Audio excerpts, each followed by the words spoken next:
भास्कर जाधवांनी खंत व्यक्त करता शिवसेनेत त्यांचं स्वागत करू असं म्हणत उद्योग मंत्री उदय सामंत यांनी भास्कर जाधवांना तो ऑफर दिली आहे। तर भाजपमध्ये भास्कर जाधवांबाबत कुठलीही चर्चा नसल्याचं भाजप प्रदेशाध्यक्ष चंद्रशेखर बावनकुळे म्हणाले।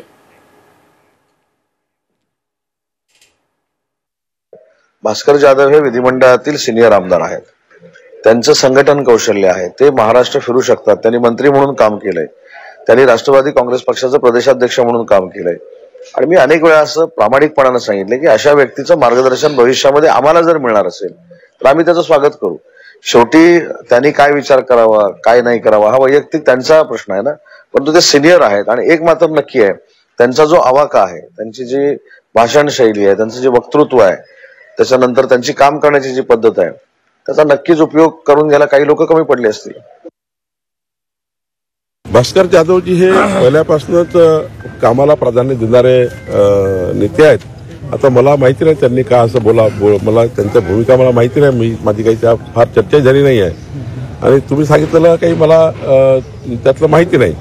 पण भास्कर जाधव हे नेहमीच धडपड करणारे नेते आहेत आणि त्यांना जास्त काम केलेलं आवडतं। आमच्या पक्षात जर कोणी आता म्हटलं संघटन पर्वामध्ये आम्ही येतोय तर आम्ही त्यांना घेतो, पण आम्ही काही भास्कर जाधवबद्दल चर्चा नाही, त्यांच्याशी बोललो नाही। त्यांना त्या ठिकाणी कुठला निर्णय घ्यायचा त्यांनी त्यांचा निर्णय घ्यायचा आहे, त्यामुळे मला असं वाटतं या प्रकरणात काही अर्थ नाही।